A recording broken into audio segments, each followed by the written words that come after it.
All right, let's welcome Senyhia Adams with her speech title, Life at the Row, Home of the Red Jacket.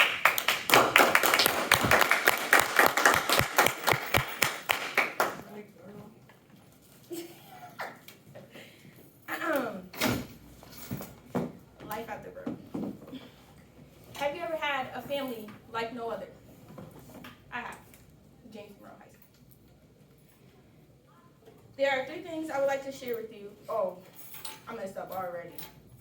First, I would like to thank my fellow classmates for all being here and my fellow teachers for listening to my speech and saying goodbye.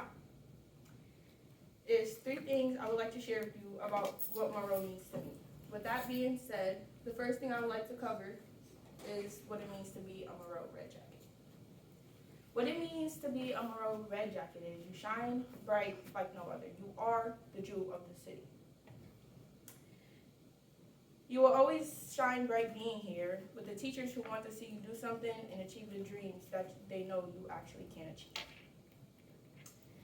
Trouble kid is what they used to call me in elementary school.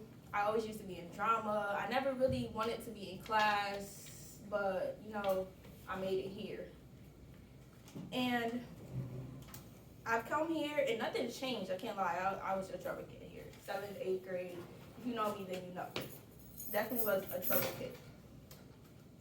I noticed the teachers tried to turn me around and show me a better way to handle my anger, basically, because I have very bad anger.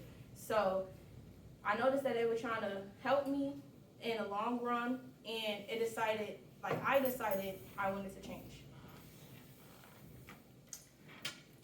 Which landed me to be in honors classes my 8th grade year, and I wouldn't be here without my peers and the staff at Monroe High School, which eventually became family. What is family to you?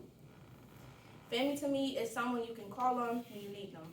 Family to me is understanding and genuine and gives you the better advice to better you. Family will risk it all for you to be successful.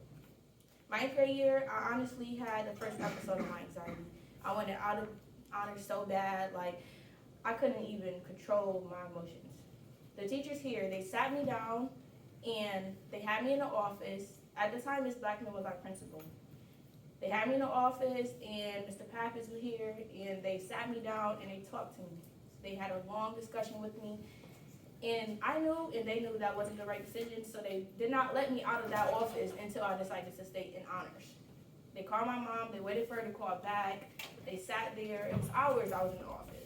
But they made sure at the end the decision was to stay here in honors, and I'm very grateful that they wanted me to be here.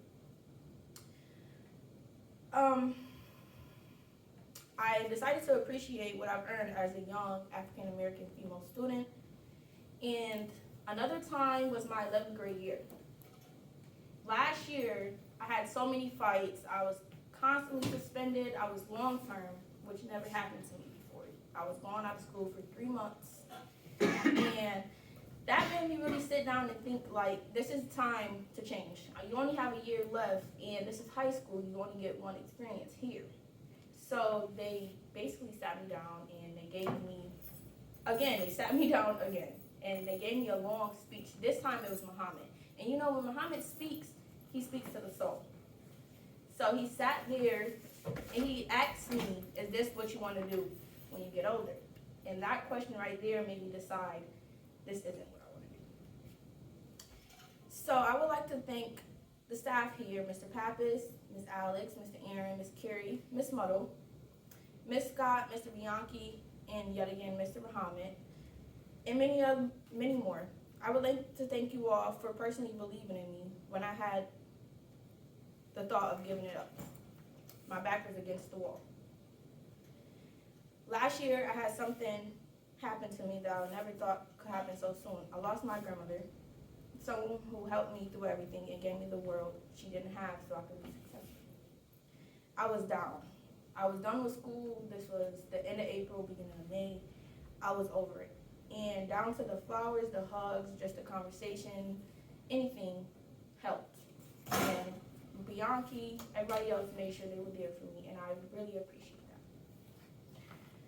I couldn't have made it without the unconditional love, but all good things come to the end, so now it's time to say goodbye. Moving on from all I've known as family for the last 6 years is the part that's extremely hard for me right now. I've learned so much and I've created so many memories and bonds with everyone here, down to even the lunch ladies. As my time is coming to an end, I want to think back at all the memories and all the things I've accomplished and overcome to get where I am today. And I couldn't have picked a better school to attend for my high school experience, and the way we all stick together and that's family and that's home.